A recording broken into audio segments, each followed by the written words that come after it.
قفلنا الحلقة اللي فاتت بسؤال: ايه الكلمة اللي قالها عبد الله في الاجتماع وكل واحد فهمها بشكل مختلف؟ عرفتها ولا لأ؟ هي كانت كلمة النتائج.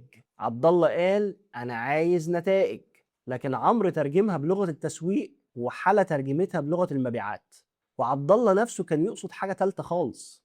وده مشهد بيتكرر في كل شركات التسويق العقاري في مصر. الحملات الإعلانية تدخل ليدز عقارية كتيرة جدا وتكلفة الليدز تبقى ممتازة، لكن فريق المبيعات دايما بيقول الناس دي مش مناسبة، الناس دي مش جاهزة تشتري.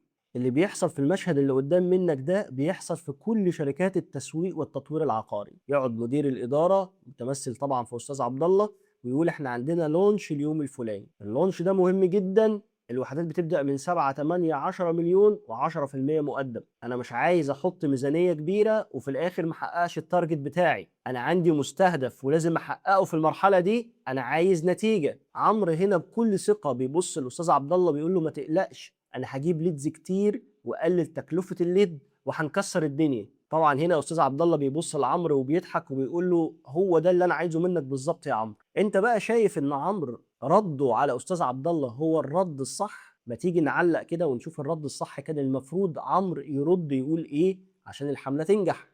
هو عمرو هنا رد بلغة التقرير، الأداء، البرفورمانس. بس عمرو هنا كان المفروض يكسر حاجز الخوف ويسأله شوية أسئلة. هو حضرتك النهاردة بتقول أنا عايز نتائج، هو حضرتك تقصد إيه بالظبط؟ معاينات، حجوزات، مبيعات فعلية؟ أنهي وحدات حضرتك عايز نحركها؟ والعميل المناسب من وجهة نظرك هو مين؟ يعني ميزانيته كام؟ قادر يحط مقدم كام؟ ناوي يشتري خلال قد إيه؟ الحملة الصح اللي هدفها إن هي تبيع لازم تبتدي الأول بالأسئلة دي. أنت كمدير إدارة لما تيجي تقعد مع التسويق تقول له عايزين نعمل كامبين تكسر الدنيا، لازم تبقى فاهم إن دماغه هتجيبه لعدد الليدز، تكلفة الليدز واقف علينا بكام كشركة، وفي الآخر خالص الأداء. أنا التقرير بتاعي لازم كله يبقى أخضر.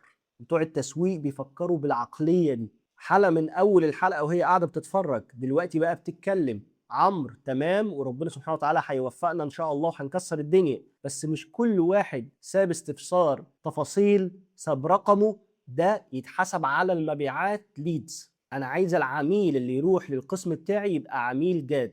هنا برضو حلقة وقعت في مشكلة كبيرة جدا، ان هي قالت لعمرو كلمة عامة عمرو ما فهمهاش. يعني ايه ليدز حقيقية؟ كان المفروض تقول له ايه؟ كان المفروض تقول له ميزانيته مناسبة لسعر المشروع يا عمرو، قادر يدفع مقدم، بيدور على نفس نوع الوحدة، عنده نية يخلص، نية شراء واضحة في مدة زمنية محددة، مش مسافر يعني ولما ارجع نبقى نخلص، مش عندي وحدة والله لما ابيعها هبقى اجي اخلص، مش عندي وديعة في البنك لما الوديعة دي افكها هبقى اجي اخلص. طيب واحنا بنعلق على عمرو وحلا، طب معلش ده عمرو هيعمله ازاي؟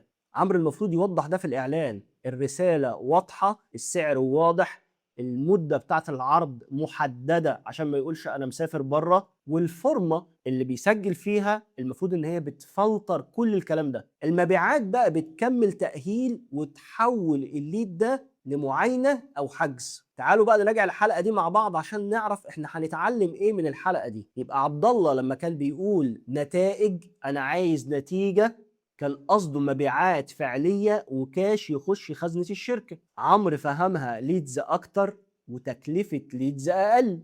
حلا فهمتها عميل مؤهل، ميزانيته مناسبة. التلاتة فهموا كلمة نتيجة بشكل مختلف، كل واحد حسب تخصصه والمطلوب منه. استاذ عبد الله مدير الاداره اللي موجود في كل شركات مصر قاعد دلوقتي ويقول يعني انا كنت مستني مبيعات، وحلا كانت مستنيه عملاء مؤهلين مناسبين، وانت يا عمرو كنت بتحاول تجيب ليدز كتير وتقلل تكلفة الليدز. عمرو بيبص له بيقول له فعلا احنا كل واحد فينا كان بيجري ورا نتيجة مختلفة وهدف مختلف. حلقة قاعدة وماسكة الملف في ايديها وبتفتحه وبتشوف العملاء اللي عمرو جايبهم، وفجأة لقت عميل كاتب اسمه ورقم تليفونه بس، لا ميزانية ولا عارف المشروع فين ولا عارف ان المشروع بيبدأ من 7 8 مليون. عمرو هنا بيبص الحلقة بيقول لها بس ده جاي من الاعلان وسجل من الاعلان وبرغبته. عمرو هنا بيبص للاستاذ عبد الله وبيقول له يعني ليد، بس حلقة هنا بتبص لهم وبتقول لهم ليد ازاي يا جماعة؟ احنا دفعنا فلوس في كامبين عشان نجيب رقم تليفون. استاذ عبد الله بيبص لعمرو وبيقول له مين قال اصلا ان اي حد بيسيب اسمه ورقم تليفونه ده بيعتبر عميل يا عم. السؤال ليك انت بقى، هل كل رقم تليفون او اسم او ايميل انت بتعتبر ده عميل؟ هجاوبك بس في الحلقة اللي بعديها.